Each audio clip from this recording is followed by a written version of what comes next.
It's time for our newspaper review and take a look at what's making headlines around the world. Okay, well, many of the papers have got the top story that was just mentioned by Comla. This is the Financial Times reporting on the 2 US bombers which have flown into airspace that China's recently declared its own. The airspace covers disputed islands in the East China Sea. And also, on the Financial Times, the front page, right in the middle, a piece in the paper by British Prime Minister David Cameron setting out major changes to EU migration. The Times also has the story. It says Britain plans to restrict EU migrants' access to social welfare and that Brussels is set to challenge the crackdown. The International New York Times reports that the IMF, or International Monetary Fund, wants investors to share the pain the next time a European country asks for a bailout. It says the IMF's convinced Europe erred in forcing countries to bear the full pain of recovery. Francis Le Figaro has the Central African Republic on its front page with French plans to send troops to help stem escalating violence. In The Guardian, in their business pages, the Governor of the Bank of England describes claims that Royal Bank of Scotland deliberately wrecked small businesses to make a profit as deeply troubling. And Germany's Frankfurter Allgemeine says Pope Francis is dreaming of fundamental reforms in the Catholic Church in his first major work that he's written for the role. Joining us, media strategist Richard Griffiths. Good to have you on the program. Hello, Comla. Good to see you. Hi, Sally. Well, our top story is developments around China and in the East China Sea.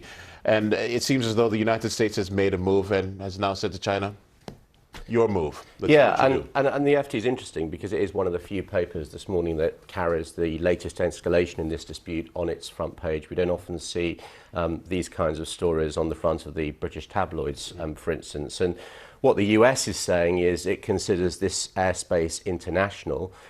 It's difficult also for the commercial airliners because they're now having to make a choice over whether they should fly over these 2 disputed islands. And, you know, the US is saying, actually, we see this, I mean, the White House has said, we see this as an escalation and it's more bellicose behavior from China for about 2 islands which are quite remote and have huge implications because so many people have got to fly over there commercially or even for military purposes. But I think this dispute has been ongoing for some time, and there's no sign at the moment with this kind of behavior by China that it's going to go away. But a bit earlier this year, when President Obama made it clear that America is going to be pivoting towards Asia and Southeast Asia and that entire region, and China is becoming more economically and politically assertive, we are going to see more butting of heads between these 2 powers. Precisely, and I think one of the interesting things that the FT is saying here is that it quotes Shinzo Abe, the Prime Minister of Japan, saying the Chinese attempt to restrict air traffic in the region was, quote, unenforceable. So it's going to be interesting to see where this dispute goes and where China's actions are going to go from here. Now, British Prime Minister David Cameron making the headlines in a major way this morning.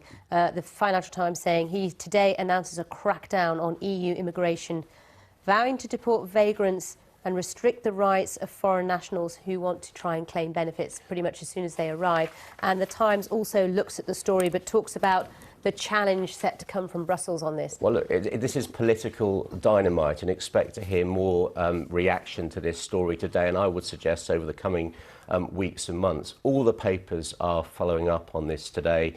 As you say, it's an article that David Cameron has written in the Financial Times, and essentially showing that he is trying to be tough on, particularly on Bulgarian and Romanian migrants, because we're going to see a relaxation of rules from the beginning of January. But I think what's interesting in the Times story is they're quoting sources close to Mr. Cameron who say that the 3-month delay before EU migrants can claim out-of-work benefits will require emergency legislation and is unlikely to be in place by January the 1st, the date that those controls are eased. So it's going to be interesting whether the rhetoric is married up with the substance behind this. But I mean, this is a hugely, as I say, political dynamite and hugely controversial. It gets people talking, And the Mail and the Express, the two tabloids in the UK, have seized on this, saying, look, Cameron's reacting to the concerns of our readers. So there's something in it for everyone from a media perspective. Do you find it extraordinary, or at least interesting, that he also seems to have the support of Nick Clegg, the Deputy Prime Minister? It is interesting that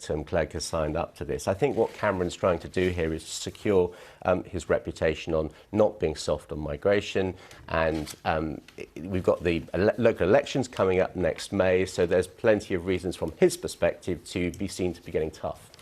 Now, the International New York Times, talking of getting tough, the IMF wants investors to share pain of bailouts. And this is talking about the IMF, I guess. Hindsight's a wonderful thing, isn't it? Yeah. This is sort of, they bailed out Greece, Portugal, Ireland, and they're looking at the deals that they brokered at the time. And now the state of those economies, the situation that households find themselves in now. And the IMF suggesting, actually, if we do this again, we need to sort of spread the load more evenly. To bond investors. Exactly. Yeah, and I think it could make bond investors more nervous on the one hand. I mean, a lot of the negotiations are happening behind the scenes. What's interesting is further down the article on the front of the what's now called the International New York Times, of course, it's pointing out how, you know, this isn't necessarily going to be popular in Germany, because what they want is the tough medicine, as in spending cuts, you know, a much more rigorous approach to finances to be continued.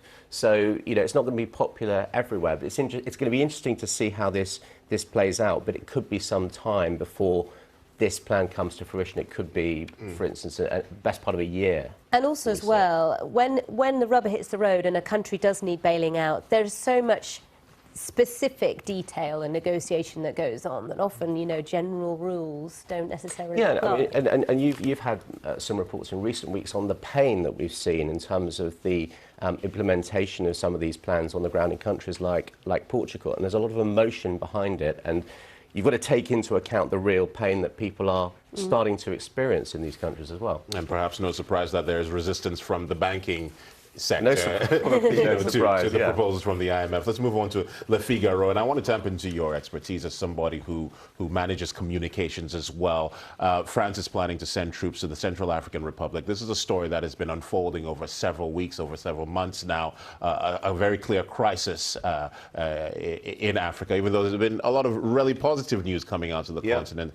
This story, some argue, is not gaining a lot of traction. The UN Secretary General has been talking about it, but not a lot of attention, with a few exceptions. Yeah, and let's just point out some of the facts here. You know, 460,000 people, 10% of the population of 4.5 million, have fled their homes, while more than 1 million need food aid. That's according to the United Nations. This is interesting on many levels. One, because we don't hear a lot about it. Figaro is leading with a big picture on its front page. Why don't we hear a lot about it? Because it's inaccessible, it's hard to get to. We know that covering news stories is often largely about logistics.